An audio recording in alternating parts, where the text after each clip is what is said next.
మీ గురించి పేపర్లలో అనేక ఆర్టికల్స్ చూశాను, చాలా విషయాలు తెలుసుకున్నాను. కానీ మీ ద్వారా కొంచెం మీరే చెప్పాల్సి ఉంటుంది. తప్పకుండా టైం తీసుకొని చెప్పండి, మాట్లాడండి, మాకు ఇన్స్పిరేషన్గా ఉండండి. మీరు తెచ్చిన ఇదేంటి మన విత్తన బంతులు ఎలా తయారు చేస్తారో మాకు నేర్పించండి. మేము అడవుల్లో సార్ మీతో కలిసి మేము విత్తన బంతులు చల్లి కొంచెం అడవిని చిక్కదనాన్ని పెంచుదాం సార్. ఖచ్చితంగా మీతో ఒక సైనికుల్లాగా మేము పనిచేస్తాము. మీరు కూడా మాకు మంచి హామీ ఇచ్చారు. అడవులు ఎక్కడ ఏ ఫారెస్ట్కి వెళ్ళినా మాకు పర్మిషన్ అంటే ఉంటుందో లేదో, మేము ఏదైనా పార్కుకి వెళ్తేనే మమ్మల్ని రాణిస్తలేరు.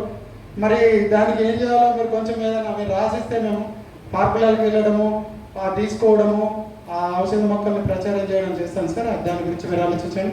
ప్రకాష్ గారు మీరు మాట్లాడండి. వనజీవి రామయ్య గారి గురించి చెప్పి ఒక 2 నిమిషాల్లో మౌనం పాటిద్దాం. ఆ తర్వాత ప్రోగ్రామ్ కంటిన్యూ అవుతుంది. థ్యాంక్ యూ అండి.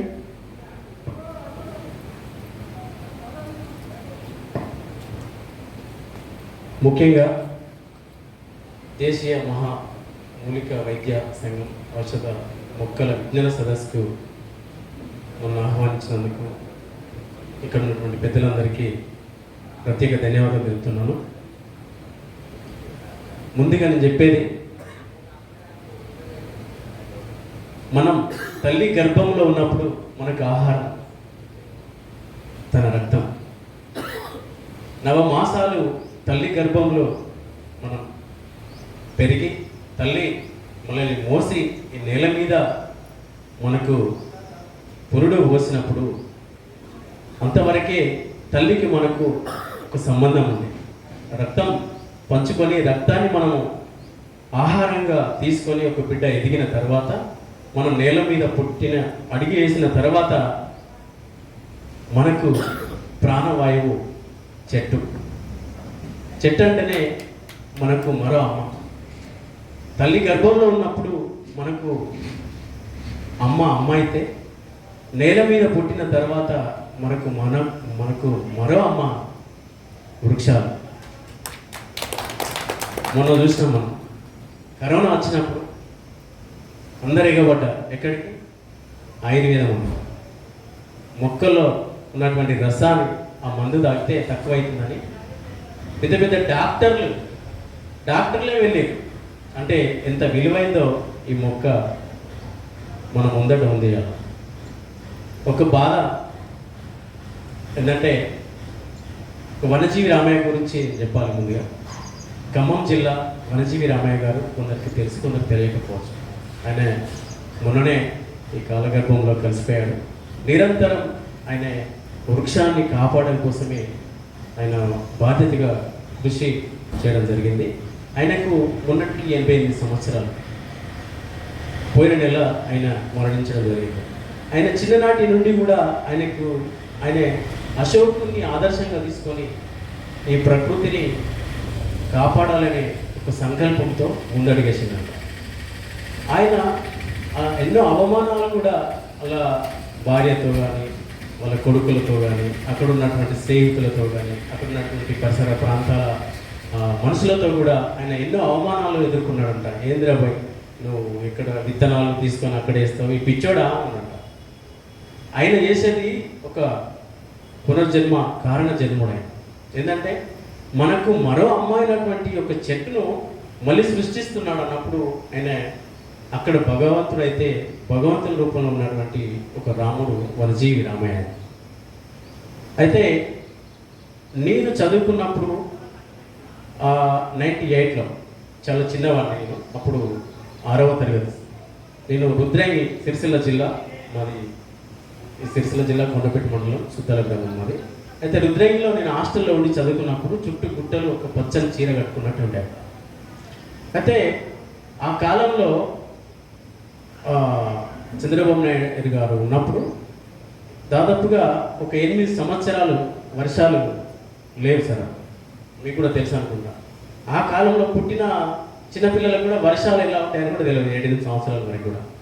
అలాంటి పరిస్థితుల్లో ఒక నరసయ్య సార్ మాకు హెచ్ఎం గారు ఉండే. ఆయన ఏం చెప్పినంటే, అరే బాయ్ పిల్లలు వినండిరా, ఇది వర్షం అనేది పడతలేదు, మీకు వర్షాలు చిన్నప్పుడు చూసుకున్నారు కానీ ఈ వర్షాలు పడేటట్లు లేవు, చెట్లన్నీ ఎండిపోతున్నాయి, ఒక గుట్టల మధ్యలోనే కొంచెం పచ్చగా ఉంది కానీ నీటి నిల్వలన్నీ మొత్తం అడుగంటిపోయినాయి.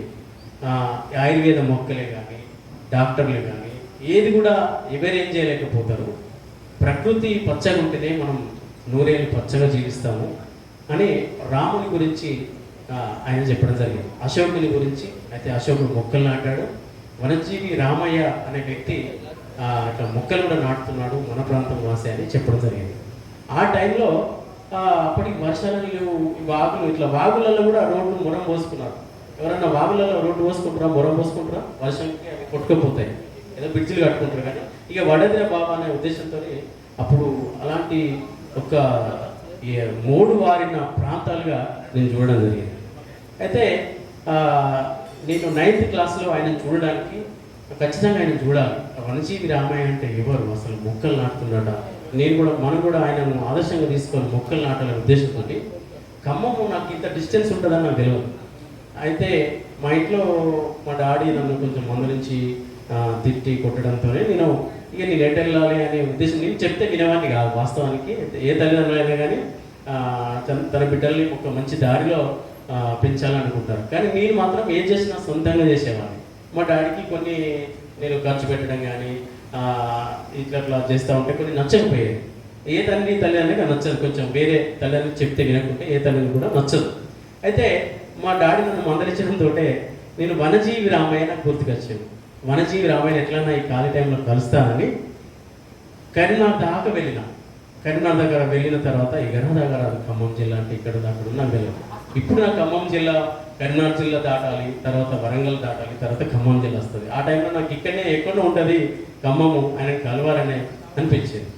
కానీ అప్పుడు చేతిలో డబ్బులు లేవు, చిన్న పిల్లగాన్ని మన ఇటుక పట్టిన ట్రాక్టర్లు ఉండే, ఆ ట్రాక్టర్లో లెక్కి ఆయన కలవడానికి వెళ్ళిన. ఆయన సాధ్యం కావాలి, కష్టాలలో పడుకొని మళ్ళీ 2 రోజులకు మళ్ళీ తిరిగి వచ్చినాం ఇక్కడికి. అయితే నా 10th అయిపోయిన తర్వాత అప్పుడు ఫోన్లు అనేవి స్టార్ట్ అయినాయి. ఆయన గురించి మళ్ళీ వాకప్ చేసిన, ఆయన ఖచ్చితంగా నేను కలవాలి. ఆయన ధ్యాస మొత్తం నాకు చెట్లు, అది ఎందుకు అని ఆయన ఆ సార్ చెప్పినటువంటి మ్యాటర్ను నా మైండ్లో అప్పటికి ఫిక్స్ చేసుకున్నాను. ఆయన ఖచ్చితంగా నేను కలవాలి అనే ఉద్దేశంతో 10th తర్వాత నేను నెట్లో చూసి ఆయన నెంబర్ కొట్టగానే నెంబర్ వచ్చింది. వాళ్ళ కొడుకు మాట్లాడాను. అప్పటికి ఆయనే పద్మశ్రీ అవార్డు ఇంకా రాలేదనుకోండి. ఆయనను కలవడానికి నేను ప్రయత్నం చేసిన. ఇప్పటికి సిరిసిల్ల జిల్లాకి ఆ చిన్న వయసులో కూడా నేను ఇప్పటి వరకు 4 సార్లు వనజీవి రామయ్యను నేను అక్కడ కూలి పని చేసుకుంటూ, ఆ పని ఈ పని చేసుకుంటూ, ఇప్పుడంటే నేను ప్రభుత్వ ఉద్యోగిని. నేను జగిత్యాల జిల్లాలో గౌరవ కలెక్టర్ గారి దగ్గర కలెక్టర్ కెమెరామెన్గా చేస్తున్నాను జగిత్యాల జిల్లాలో. అయితే ఇంత అద్భుతమైనటువంటి ఈ ప్రోగ్రామ్కి సార్ నన్ను పిలవడంతో నేను ఇవాళ మార్నింగ్ వెళ్ళి కూడా అక్కడ సిగ్నేచర్ పెట్టి ఈ ప్రోగ్రామ్ ఖచ్చితంగా అందాలని రావడం జరిగింది. అయితే అక్కడ 4 సార్లు వనజీవి రామయ్యని ఇక్కడికి తీసుకొచ్చి సొంత ఖర్చులతో తీసుకొచ్చిన. ఆ చిన్న వయసులో కూడా నేను కారు రెంట్ మాట్లాడుకొని 8,000 ఖర్చు అయినాయి. వాళ్ళు వచ్చినందుకు కూడా డబ్బులు ఇక్కడ సిరిసిల్లలో నేను రెంట్కున్నాను. ఆయన వనజీవి రామయ్య అంటే వృక్ష రక్షిత అని ఇక్కడ ఆయన తలకు ఉంటుంది, మీకు అందరికీ తెలిసి కావచ్చు. ఆయన వనజీవి అంటే చాలా గొప్ప వ్యక్తి. ఆయన పద్మశ్రీ అవార్డు గ్రహీత, డాక్టరేట్, చాలా అవార్డులు కూడా వచ్చాయి. ఆయన ఒక ముసలాయన మరి ఆయన. అయితే నేను ఇక్కడ సిరిసిల్ల జిల్లాకు ఆయనను ఆహ్వానించినప్పుడు నేను ఇక్కడ రెంట్గా ఉన్నప్పుడు వాళ్ళు అనుకున్నారు, ఆ రెంటు మనుషులు, ఇంటి యజమానులు, ఏంది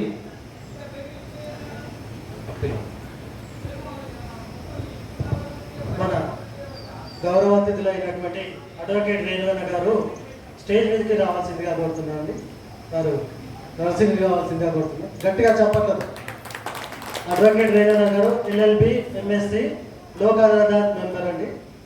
సో లోకల్గా వాళ్ళ నాన్నగారు కూడా మూలిక వైద్యులే. ఇలా చెప్పగానే ఎంతో ఇష్టంతో వాళ్ళు వచ్చినందుకు ధన్యవాదాలు తెలుపుకుంటూ ప్రసంగం మళ్ళీ ప్రకృతి ప్రసంగం. అయితే ఇంటి యజమానులు ఏమన్నారంటే వనజీవి రామయ్యని మా ఇంటికి తీసుకొచ్చినప్పుడు ఆయనతో పాటు వాళ్ళ అమ్మగారు కూడా ఇట్లా వృక్ష రక్షితాన్ని పెట్టుకుని వస్తారు. ఇక్కడ ఎవరికి తెలియదు. అయితే వాళ్ళు ఏమన్నారంటే వీళ్ళు ఇట్లా పెట్టుకొని అడుక్కుంటారా అన్నారు. వాళ్ళు ఏం చేసిందంటే ప్రకృతి కోసం వాళ్ళు ఆరాటపడుతున్నారు.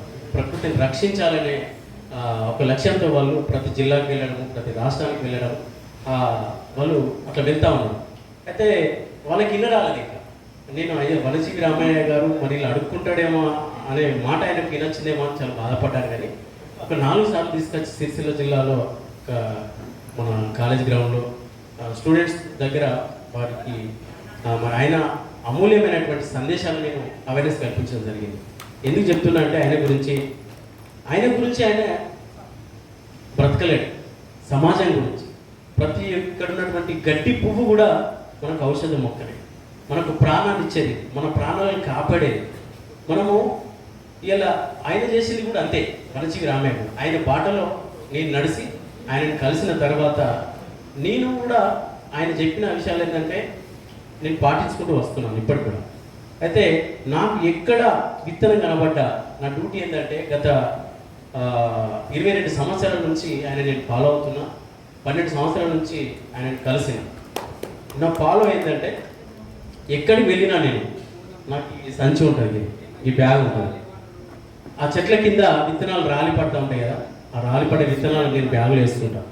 ఇప్పటి వరకు 18 లక్షల విత్తనాలు నేను సేకరించిన చెట్ల కింద 18 లక్షల విత్తనాలు సేకరించి వాటిని మట్టిలో ఇక్కడ తీసుకొచ్చాను కూడా మట్టిలో పెట్టి ఆ విత్తనాలను అడవిలలో జగిత్యాల జిల్లా, కరీంనగర్ జిల్లా, ఇటు సిరిసిల్ల జిల్లాలో ఇప్పటి వరకు ఒక 18 లక్షల విత్తనాలను సొంత ఖర్చులతో డ్రోన్లు పెట్టి 12 సంవత్సరాలుగా డ్రోన్లు పెట్టి సీడ్ బాల్ సార్. అయితే ఇవి ఫారెస్ట్ అధికారుల సహకారంతో నేను డ్రోన్లు మరి సొంతంగా తెప్పించి, అంటే పర్యావరణం అంటే ఎందుకు కొందరు అనుకుంటారు ఒక స్నేహితునికి పెడితేనే ఏదైనా డబ్బులు మిత్తికిస్తేనే మనకు ఇంట్రెస్ట్ వస్తుంది అనుకుంటారు. కానీ నేను ప్రకృతి గురించి సొంత ఖర్చులు పెడుతున్నా. కారణం ఏంది? ప్రకృతి నూరేళ్ళు మనం బ్రతకాలి, ప్రకృతిలో నూరేళ్ళు బ్రతకాలి, భావి తరాలు బంగారు భవిష్యత్తులో బతకాలంటే మనకు అందమైన ప్రకృతిని కాపాడుకునే బాధ్యత మనకుంది. మన పిల్లల భవిష్యత్తుని కూడా మనం కాపాడాలంటే ప్రకృతిని కాపాడుకోవాలి. ఇలాంటి సీడ్ బాక్స్లు 18 లక్షల విత్తన మంతులను దీంట్లో విత్తనం ఉంటుంది అన్నమాట. ఈ అడవిలో వేస్తే ఏమైందంటే చెట్లు మొలుస్తాయి, పక్షులకు ఆహారం అవుతుంది, మరి సకాలంలో వానలు కూడా పడతా ఉంటాయి. కాబట్టి 18 లక్షల విత్తనాలు డ్రోన్ల ద్వారా వేయడం కూడా జరిగింది. అయితే ముఖ్యంగా ఏంటంటే నన్ను కూడా ఆదర్శంగా తీసుకొని మా పాప, డాడీ ఎందుకు సేకరిస్తున్నావు అని మా పాప అడిగి, మా చిన్న పాప, ఇతరులు మా బాబు, ఇంత పెద్ద బాబు ఉంటాడు, నన్ను కేవలం మా బాబాయ్, ఆయన మా పాప కూడా ఉంటుంది.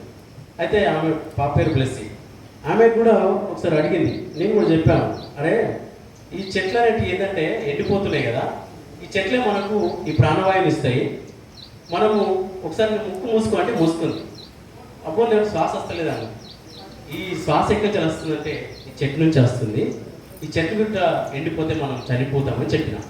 చనిపోతామని చెప్పగానే పాప ఏమన్నదంటే, డాడీ మరి చెట్లు ఎండిపోతే నువ్వు చనిపోతావు, మమ్మీ చనిపోతుంది, అయ్యో నాకు మీరు ఉండరా అని ఉండమని చెప్పిన.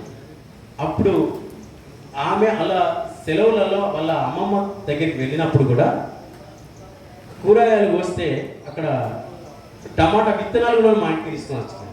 అప్పటి నుంచి బాధ్యతగా కరోనా కాలంలో కూడా చెట్ల కింద విత్తనాలు ఏరుతా ఉంటే అక్కడ ఉన్నటువంటి ఆయమ్మలు చూసి ఈ పాప వింటలు మేడం, ఈమె ఎప్పుడు ఈ కరోనా టైంలో కూడా అందరూ ఇట్లా డిసిప్లిన్ ఈ పాప ఇట్లా చేస్తుంది, ఎప్పుడు కింద నేలలో మట్టిలో చేతులు పెడతా ఉంది, ఈమెను కొంచెం వాళ్ళ డాడీని పిలిపించి మందలించండి అని చెప్తే ఆ మేడం కూడా కొట్టిందంట మా పాపను. కొడితే ఏంది నువ్వు ఇది చేస్తున్నావు అంటే ఆ బ్యాగ్లో చెక్ చేస్తే ఆ బ్యాగ్లో అన్ని విత్తనాలు ఉన్నాయి. ఈ విత్తనాలు ఏం చేస్తామంటే మా డాడీకి ఇస్తాం. మీ డాడీ ఏం చేస్తారంటే అడవిలో వేస్తాడు. అడవిలో ఎందుకంటే ఇవి మళ్ళీ మొలకేస్తే దీని ద్వారా మనం బతుకుతాము. అయితే దాన్ని గుర్తించి అయితే వర్షాకాలం వస్తుంది, వర్షాకాలం వేయాలి. వర్షాకాలం వేస్తే ఏమైందంటే ఇది బండ సందులో పడ్డ చెట్టు సందులో పడ్డా కానీ ఇది ఈ మట్టే దానికి ఆ విత్తనానికి లవ్ అవుతుంది.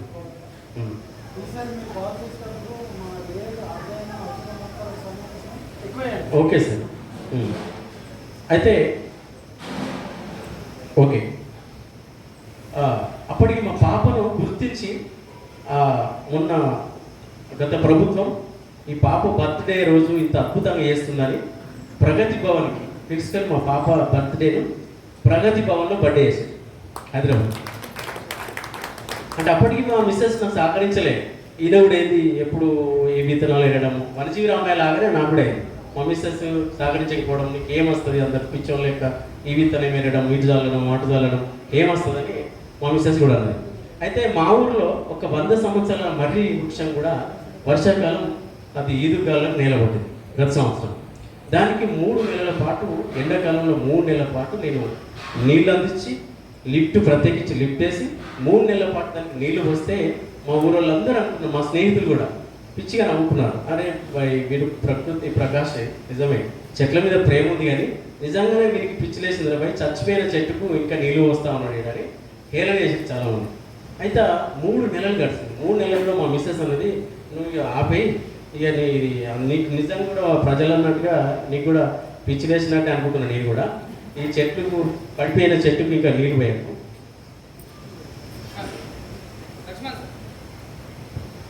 మన ముఖ్య అతిథి గారు అయినటువంటి సిఏ కృష్ణ గారికి చప్పట్లో సుస్వాగతం గారికి, శ్రీశైలం సిఏ గారికి స్వాగతం సుస్వాగతం ఆశీర్వాదం కావాల్సింది కోరుతున్నాను.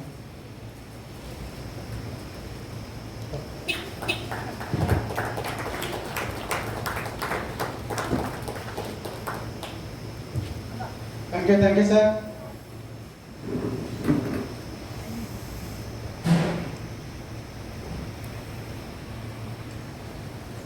ప్రకాష్ గారు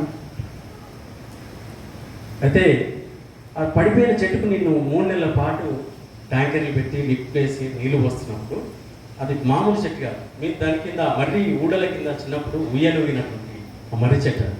అయితే అందరూ వీడు ఏంటో పిచ్చోడు, వీరికి నీళ్లు పోసలే తెలుసు, నిజంగా పిచ్చోడు అయిపోయాడు, పడిపోయిన చచ్చిపోయిన చెట్టుకు నీళ్లు పోస్తుందంటే 3 నెలల తర్వాత చిన్న చిన్న ఎగురు పెట్టింది.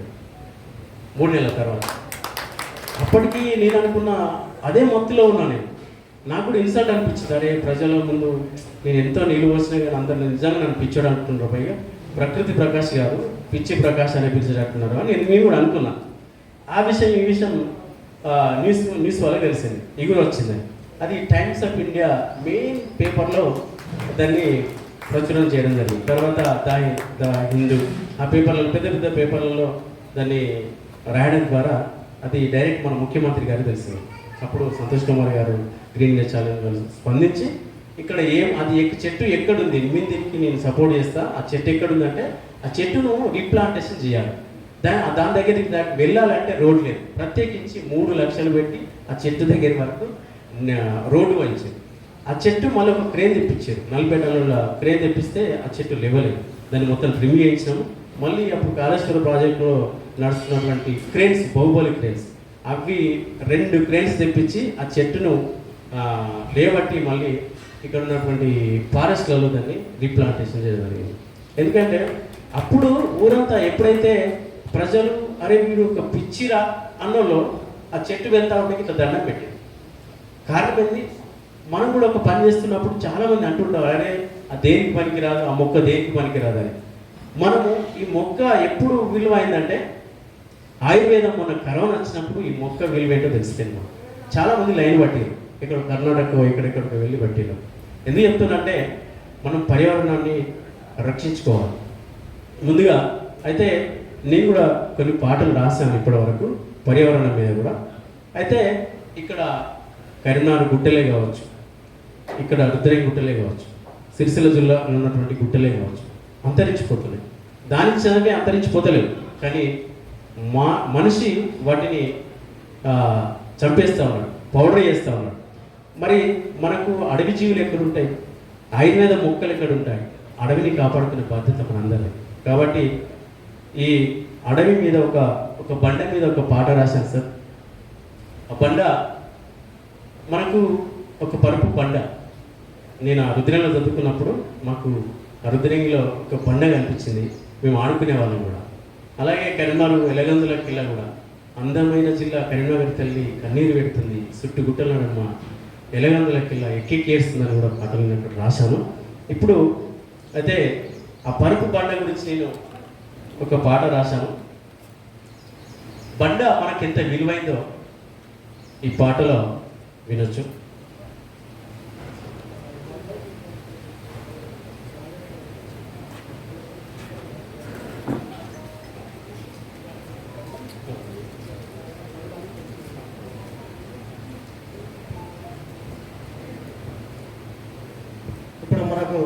అడగగానే వచ్చినటువంటి సీఏ గారికి ఎంతో కృతజ్ఞతలండి. నేను మేము వెళ్ళే ఇన్విటేషన్ ఇచ్చినప్పుడు ప్రోగ్రామ్ ఏంటి అంటే మొక్కల ఔషధాలు అన్ని వివరించిన తర్వాత ఎంతో మంచి ప్రోగ్రామ్ ఖచ్చితంగా అటువంటి ఏంటని వాటి చెప్పారు.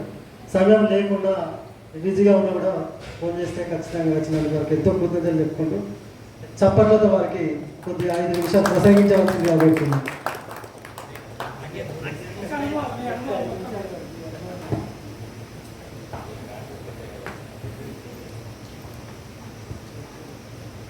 గుడ్ మార్నింగ్ అండి. ఈ ఔషధ మొక్కల గురించి ఏదైతే మీరు ఇక్కడ మహామూలిక వైద్యం గురించి కొంతమంది సభ్యులు ఇక్కడికి వస్తున్నారని చెప్పేసి నాకు నేను చిన్న ఇన్విటేషన్ ఇచ్చాను. వాస్తవానికి ఈ విషయం మీద పెద్దగా సబ్జెక్ట్ నాలెడ్జ్ లేదు. కాకపోతే మన మిత్రుడు ఇందాక చెప్పినట్టు చెట్లు నాటాలి, చెట్లు పెట్టాలి అని చెప్పేసి మనం ఎంత చెప్పినప్పటికీ కూడా ఇంకా కూడా చాలామంది వాటిని చెట్లని నాటడం, వాళ్ళ సొంత ప్రయోజనాల గురించి వాళ్ళకి వాటి విలువ తెలియకుండా ఒక చెట్టు నీడ ఇప్పుడు సమ్మర్లో మనకు బాగా తెలుస్తుంది. ఎండాకాలంలో మనం ఒక చెట్టు నీడ కింద ఎంతమంది సేద తీరుతారు, ఎన్ని రకాల జంతువులు సేద తీరుతారు మనం చూస్తుంటాం. జనరల్గా ఒక ఏసీ, ఒక 100 ఏసీలు పెట్టినా ఒక చెట్టు కింద ఉన్నంత హాయి అయితే ఉంటుంది మంచిగా. కాబట్టి ప్రతి ఒక్కరు కూడా వాళ్ళ వాళ్ళ స్థాయిలో కనీసం రోజు మనం చెట్లు పెట్టడానికి అవకాశం ఉంటుంది. కాబట్టి కనీసం ఏదైనా మన ఇంట్లో ఒక సందర్భం ఉంది, కేక్ కట్ చేయడానికి ఎంత ఇంపార్టెన్స్ ఇస్తున్నామో, ఒక మ్యారేజ్ డేనో లేకపోతే ఒక బర్త్డే లేకపోతే ఏదైనా ఒక సందర్భం చూసుకొని మన పిల్లలతో కూడా చెట్లు నాటించడం అలవాటు చేస్తే వాళ్ళు కూడా ఎవ్రీ బర్త్డేకి ఒక చెట్టు పెట్టినా సరిపోతుంది. వాళ్ళ లైఫ్ టైంలో 61 చెట్లు వాళ్ళు నాటిన వాళ్ళకి. అట్లా ప్రతి ఒక్క హ్యూమన్ బీయింగ్, ప్రతి ఒక్క మనిషి అలా జీవితకాలంలో పెట్టే చెట్లు లెక్క పెట్టుకుంటే మన పుట్టి చనిపోయిన మనుషుల కంటే కూడా ఎక్కువ చెట్లు ఉంటాయి. కాబట్టి దానికి సంబంధించిన వరకు అందరూ కృషి చేస్తారని నేను కోరుకుంటున్నాను. దాంట్లో ముఖ్యంగా ఈ ఔషధ మొక్కలైతే ఇంకా మన ప్రతి ఒక్కరికి డైలీ లైఫ్లో కూడా యూజ్ అయ్యాయి. కాబట్టి వీటికి ఇంకా ప్రియారిటీ ఇచ్చి మన ఇంటి ఆవరణలో కూడా పెంచుకోవచ్చు.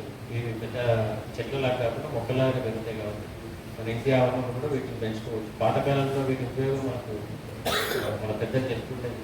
చిన్న చిన్న దెబ్బలు తగిలిన ఆకు నూనె పెట్టడం అవన్నీ చేస్తుండే. ఇప్పుడు అంతా మర్చిపోయారు. అందరూ కూడా ఇంగ్లీష్ మెడిసిన్కి అలవాటు పడ్డారు. ఇన్స్టాంట్గా అయిపోవాలి, అంతే. ఏదైనా ఎమర్జెన్సీగా అయిపోవాలి. ఓపిక పెయిన్ భరిస్తేనే వాస్తవానికి ఇమ్యూనిటీ పెరుగుతున్న విషయాన్ని కూడా మనం మర్చిపోయినాం. 2 రోజుల్లో మనకు తగ్గితే మంచిది, ఆ మాత్రం మంచిది, ఆ మందు మంచిది. అది మనకి ఇమ్యూనిటీని ఇస్తూ మనకు తగ్గిస్తున్న విషయాన్ని కూడా మనం మర్చిపోయి ఇంగ్లీష్ మెడిసిన్కి ఎక్కువ ఇంపార్టెన్స్ ఇస్తుంది.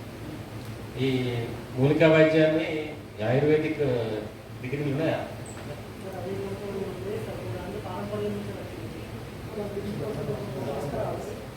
బిఎంహెచ్ఎస్ ఉంటాయి కదా.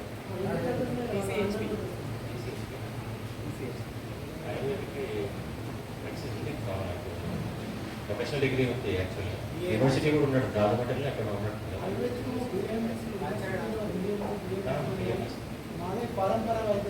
అదే అదే వేరేమో యాన్సిస్టర్ నుంచి నేను నేర్చుకున్న విషయం ట్రెడిషనల్.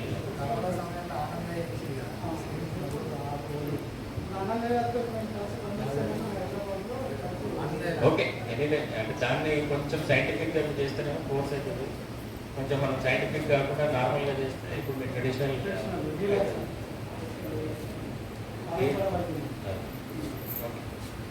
ప్రతి ఒక్కరు కూడా చెట్ల విలువ తెలుసుకుంటారని కోరుకుంటూ సమావేశం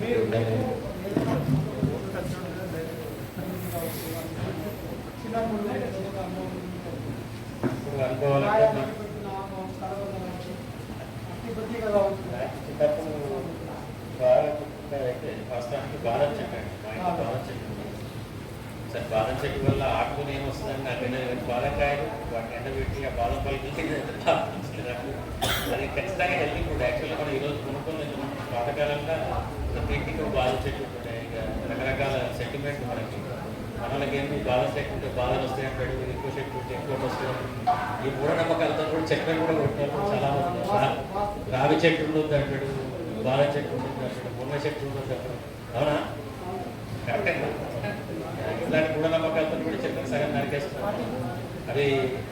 అవన్నీ కూడా మంచి. యాక్చువల్గా మునగ చెట్టు ఉంటే మనకు హెల్తీ ఫుడ్, అది కూడా మనకి బాదం చెట్టు ఉంటే కూడా మంచిది, రావి చెట్టు ఉన్నా మంచిది. ఏది చెట్టుదేం కాదు, కానీ మనం ఆలోచన విధానం చెట్టు దాన్ని మార్చుకుంటే ఇంకా కొంచెం thank you. Thank you sir, చాలా చక్కగా చెప్పారు. మూఢనమ్మకాల పేరుతోని అరుదైన ఔషధ మొక్కల్ని తీసేయకండి అనేది మన సిఐ కృష్ణ గారు ఎంత చక్కగా చెప్పారు ఔషధ మొక్కల ప్రాధాన్యం గురించి. మన ప్రకృతి ప్రకాష్ గారు మధ్యలో ఆగారు. ఒకసారి వనజీవి రామయ్య గారికి మీరు నివాళి చెప్పి శ్రద్ధాంజలి ఘటించి తదుపరి కార్యక్రమం కొనసాగిద్దాం. Thank you sir. ప్రపంచానికి తెలిసినటువంటి వనజీవి రామయ్య గారు మన మధ్యలో లేరు కాబట్టి ఆయన హాస్పిటల్లో ఉంటే ముఖ్యమంత్రులు సైతం వచ్చి పరామర్శించారు హెలికాప్టర్లో. ఎంత గొప్ప వ్యక్తి. మొన్న చనిపోతే కూడా ప్రభుత్వ లాంఛనాలతో పాటు ఆయనను కార్యక్రమాలు నిర్వహించారు. అంటే అలాంటి వ్యక్తికి ఇప్పుడు మొన్నటి నెలలే మనకు కాలగర్భంలో కలిసిపోయారు.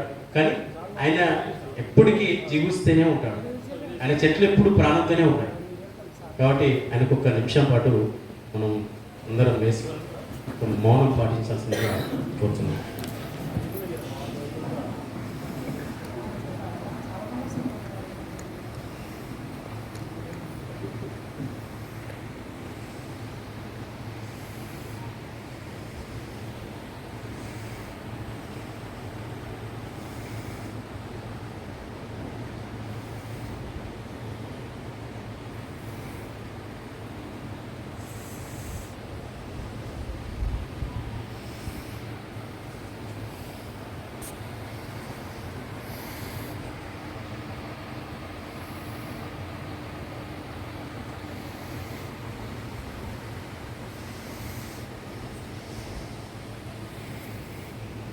కూర్చోండి.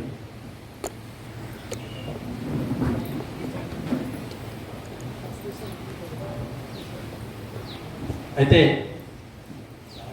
ఇక్కడ బ్యాగు చాలా విలువైనది. దీంట్లో ఏం లేదు, బంగారం ఏం లేదు, కానీ అంతకంటే విలువైనది. ఇది నేను ఎటు తీసుకెళ్ళినా కానీ దీంట్లో ఒక వాటర్ బాటిల్, ప్లాస్టిక్ బాటిల్ కాదు, వాటర్ ఈ స్టీల్ బాటిల్ ఉంటుంది. ఇంకొకటి ఇందులో ప్లేట్ ఉంటుంది. నేను ఎక్కడన్నా ఫంక్షన్కి వెళ్ళినప్పుడు ఈ ప్లేట్ ఉంటుంది. అందరికీ మోమాట పడతారేమో, అరే ఇది ఆడుకొని తింటాడా. కానీ నాకు నేను బ్రతకడం కోసం, నేను ఆరోగ్యంగా జీవించడం కోసం ఇది పాటిస్తాను. ఎక్కడికి వెళ్ళినా ఏ పెళ్ళికైనా ఇది పట్టుకొని పోతా. అందరు సేమ్ అంటారు, ఏంద్రబాయ్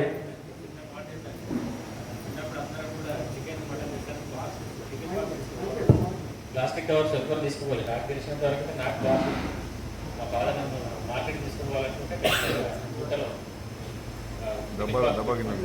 ఏం తెచ్చుకోవాలంటే టిఫిన్ బాక్స్ లేదంటే మనం ఏదైనా ఒక నుంచి తీసుకురావాలి.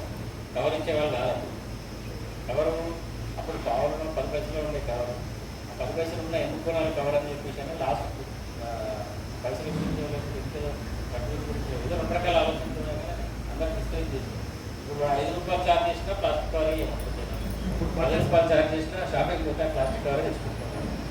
ఎందుకంటే మనకు అంత పథకం ఎందుకంటే బ్యాగ్ జూట్ బ్యాగ్ తీసుకోవడానికి పథకం, లేకపోతే ఎవరు తెస్తారులే ఏమి లేదు 5 రూపాయలు 10 రూపాయలు పూర్తి కవర్ అని చెప్పేసి చాలా సింపుల్గా అక్కడే పని అయిపోవాలి. అందరూ అలవాటు పడతారు.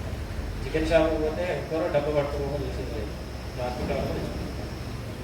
ఇవి చిన్న చిన్న అలవాటు ఉన్నాయి. మన సోదరుడు మన స్టీల్ వాటర్ బాటిల్ రేట్ పట్టుకొని అప్రిషియేట్ చేయొచ్చు ఈ విషయంలో కూడా. ఎందుకంటే ఇప్పుడు మనం హైయెస్ట్ చూసేది ఫంక్షన్స్లో plastic water glass, plastic plate ఎక్కడ చూసినా ఫంక్షన్ అయిపోయిన తర్వాత ఎక్కడ చూస్తే వాటిని చూస్తే మనసు ధరించలేదు. ఎందుకంటే అవి ఎక్కడికి పోవాలి, ఎప్పుడు డిగ్రేడ్ కావాలి.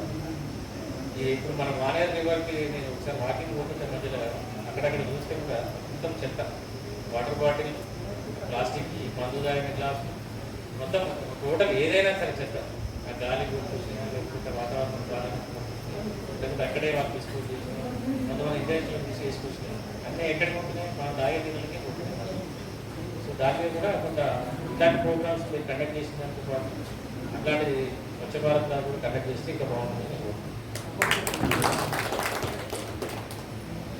అంటే ఎంత విలువైనది కూడా సార్ కూడా మనకు వివరించారు. అయితే ఈ బ్యాగ్లో ఇంకొకటి ఉంటాయి, ఒక ఫ్రూట్స్ ఉంటుంది, ఆకలేనప్పుడు ఫ్రూట్స్ ఉంటుంది. నాకు ఎప్పుడన్నా బోరు పట్టినప్పుడు ఏదైనా పాట రాయాలంటే ఏదైనా వ్యాసం రాయాలంటే బుక్ ఉంటుంది, దాంతోపాటు పెన్ ఉంటుంది. ఇంకేం కావాలి? మన ఆరోగ్యాన్ని పంచే ఇలాంటి మనం పాటిస్తూ ఉంటే ఎప్పుడు ఆరోగ్యంగా ఉంటాం. కాబట్టి మీరు కూడా ఎటు వెళ్ళినా కానీ మరి ఇంకొకటి ఏంటంటే నేల ప్లాస్టిక్ని యూజ్ చేస్తే నేల పాడడమే కాదు,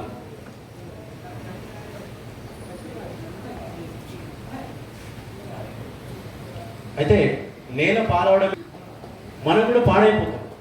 ఒక వ్యక్తి మన పేపర్లో వచ్చింది, అతనికి ఎలాంటి బ్యాడ్ హ్యాబిట్స్ లేవంట.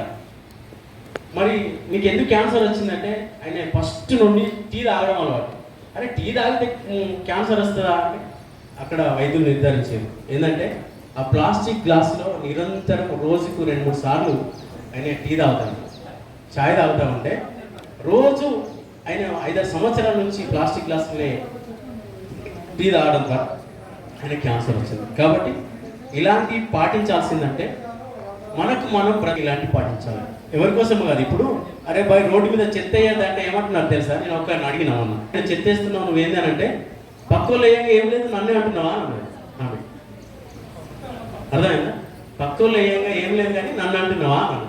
అంటే ఈమె వేస్తుంది ఆమె వేస్తుంది అందరూ వేస్తారు, ఒక బాధ్యత లేదు వాళ్ళకి. రోడ్డు మీద చెత్త వేస్తే రోడ్డు పాడైపోతుంది అనే బాధ్యత లేదు, కానీ పక్కలు వేస్తే ఏం లేదు కానీ నేను వేస్తేనే ఉందా, నేను సమాజాన్ని ఖరాబు చేస్తేనే ఉందా అనే వ్యవస్థ ఉంది. కాబట్టి ఒకరికి చెప్తే వింటలేరు, కాబట్టి నాకు నేను సేఫ్టీగా ఫాలో అవుతున్నాను, నాకు నేను ఆరోగ్యంగా ఉండడం కోసం. కాబట్టి మీకు మీరు ఆరోగ్యంగా ఉండడం కోసం ఎటుపోయినా కానీ బ్యాగులు కానీ ప్లాస్టిక్ గ్లాసులు వాడకుండా మార్కెట్లో వెళ్ళినా కానీ ఇలాంటి బ్యాగులు తీసుకొని ఎటు పెళ్ళిళ్ళకైనా గౌరవం ఉంటుంది. మీరు అనుకుంటారేమో అరే బాయ్ ఈ ప్లేట్ పట్టుకొని పోయి అక్కడ అడుకునే ఇట్లా పట్టుకుంది కాదు, ఇది ఒక బాధ్యత, ఇది జ్ఞానవంతుని లక్షణం. ఇది ప్లేట్ పట్టుకొని ఫంక్షన్లో తినడము, వాళ్ళందరూ పేపరు ప్లేట్లలో తింటే ఒక బాధ్యతగా, ఒక నాలెడ్జ్ పరునిగా, ఒక జ్ఞానవంతునిగా మనం ఈ ప్లేట్ని పట్టుకొని తినాలి చిన్నతనంగా. కాబట్టి మీరు కూడా ఇలాంటి యూజ్ చేయాలని.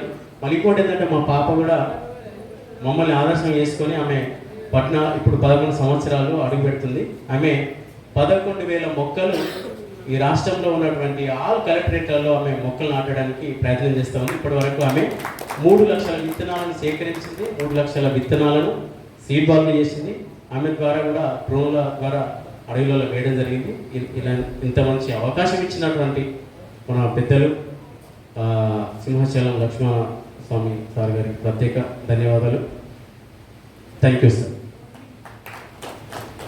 సార్ నేను పాట పాడతాను, పాడాలి. Okay right. బండ ప్రాణం లేని బండనే మన కింద మనకు ఎప్పటి నుంచో మన తరతరాల నుంచి ఆ గుట్టలు కనిపిస్తుంటాయి, కనుక కొన్ని రోజులైతే ఆ గుట్టలు కనిపించవు. దాని చేయి మాయమైతలేవు, కానీ మనుషులు మాత్రం మాయం చేస్తున్నారు. మనుషులు మాయం చేస్తున్నారు కాబట్టి వాటి కోసము ఆ ప్రాణం లేకున్నా ఆ ప్రాణం ఉన్నటువంటి బండ కోసం నేను పాట రాశాను. బండనురా పరుపు బండనురా అడవిలో వెలిసిన అమ్మనురా, బండనురా పరుపు బండనురా అడవిలో వెలిసిన అమ్మనురా, ఆదిలోనే నేలగన్నదిరా ఆత్మగల్ల మనసు ఉన్నదిరా, బండనురా పరుపు బండనురా అడవిలో వెలిసిన అమ్మనురా, పొడిసేటి పొద్దుతో మెరుపై మెరిసేటి కురసేటి వానలతో పులకించి నవ్వితి, భూమిలో సారాన్ని ఆపి తిని చెట్టు చేమకు ప్రాణం పోసి తిని, అడవిని పచ్చగా ఉంచి తిని అడవికి అండగా నిలిసితిరా, బండనురా పరుపు బండనురా అడవిలో వెలిసిన అమ్మనురా, బండనురా పరుపు బండనురా అడవిలో వెలిసిన అమ్మనురా, ఆదిలోనే నేలగన్నదిరా ఆత్మగల్ల మనసు ఉన్నదిరా, బండనురా పరుపు బండనురా అడవిలో వెలిసిన అమ్మనురా, అడవిలో పులులతో ఆటలాడి తిని తల్లి ఒడిగా ఉయ్యాలుపి తిని, రామచిలుకతో మాట్లాడి తిని సీత పొలములు తిప్పి నెరిగి తిని, జీవరాశులతో కలిసి పడుకుంటిని వెన్నెల్లో పరుపుగా మారితిరా, బండనురా పరుపు బండనురా అడవిలో వెలసిన అమ్మనురా, పరుపు బండగ పడకే నేసి తిని కొప్పు గుట్టగా కొప్పు ముడిసి తిని మల్లె గుట్టగా పేరు మోసి తిని మల్లెలాగా పరిమేలించి తిని అడవిలోనే మలమ్మ ఆట చూసి తిని చీకట్లో సిరితల వేట చూసి తీర బండనురా పరుపు బండనురా అడవిలో వెలిసిన అమ్మనురా బండనురా పరుపు బండనురా అడవిలో వెలిసిన అమ్మనురా లేడి పిల్లలు ముద్దులాడి తిని బండ సెలిమిత నీళ్లు దాగి తిని కోకిలతో కూత వెట్టి తిని కాకితో కబురును వంపి తిని తుపాకి తూటలకు హుక్కునై తిని తుపాకు తూటలకు హుక్కునై తిని ప్రాణాలుగా పాడగెండుగా నిలిసి బండనురా పప్పు బండనురా అడవిలో వెలసిన అమ్మనురా మట్టిలో మాణిక్యమై తినిరా రాయిని రత్నంగా మారితిరా శిల్పి చేతిలో శిల్పమై తినిరా చరిత్రగా ముందు నిలిసితిరా అందనంత నెత్తుకెదిగితిరా ఈ ఎవరికి అందాన్ని ఇచ్చితిరా బండనురా పరుపు బండనురా బండను పిండిగా చెయ్యకురా బండనురా రాతి బండనురా అడవిలో వెలిసిన మీ అమ్మనురా. Thank you sir. ఒక బాటలు నా కార్లో పెట్టుకుంటా తప్పకుండా నెక్స్ట్ ప్రోగ్రాంలో నేను కూడా చూపెడతాను. ప్రకృతికి మన వంతు కొంత కాలుష్యం నుంచి నిజంగా అది ఎందుకు వాడాలంటే ప్లాస్టిక్ రహిత సమాజం ఉంటే క్యాన్సర్ అనేది బాగా చాలా మట్టుకు తగ్గుతుంది.